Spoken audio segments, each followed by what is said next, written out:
মেজাজ হারিয়ে নিজ দলের কর্মীকে চড় মারলেন মির্জা ফখরুল। রোববার ৩রা নভেম্বর দুপুরে রাজধানীর শেরেবাংলা নগরে বিএনপির প্রতিষ্ঠাতা জিয়াউর রহমানের কবর জিয়ারত করতে গেলে এ ঘটনা ঘটে।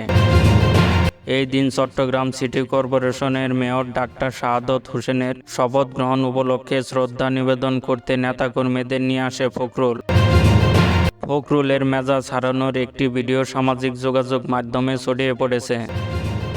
ভিডিওতে দেখা যায় জিয়ার সমাধিস্থলে ঢোকার সময় দলীয় নেতাকর্মীদের ভিড়ে ধাক্কা খেয়ে মেজাজ হারিয়ে ফেলেন ফখরুল। এ সময় তিনি দলের এক কর্মীকে থাপ্পড় মেরে বসেন। এরপর মেয়র হিসাবে শপথ নেওয়া শাহাদত সহ নেতাকর্মীদের নিয়ে বিএনপির প্রতিষ্ঠাতা জিয়াউর রহমানের সমাধিতে ফুল দিয়ে শ্রদ্ধা জানান ফখরুল। পরে সাংবাদিকদের তিনি কথা বলেন।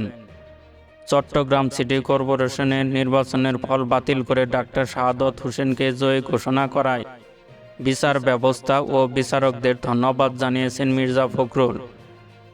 তিনি বলেন, ফ্যাসিস্ট আওয়ামী লীগ শুধু দেশটাকেই ধ্বংস করেনি, ক্ষমতাকে কক্ষিগত করতে প্রতিটি নির্বাচনকে তারা তাদের মতো করে সাজিয়েছে। চট্টগ্রামের মেয়র নির্বাচনে আমাদের জয়ী প্রার্থীর ফলাফল তারা কেড়ে নিয়েছিল।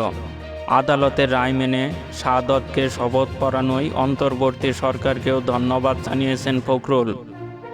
তিনি বলেন, এভাবেই প্রমাণিত হয়েছে আওয়ামী লীগ কীভাবে নির্বাচন করেছে। ফ্যাসিবাদ যেন আবারও ফিরে আসতে না পারে সেদিকে সবাইকে নজর রাখার পরামর্শ দিয়ে বিএনপির মহাসচিব বলেন, আগামীতে একটি সুষ্ঠু নির্বাচন আয়োজন হবে এই প্রত্যাশা করি।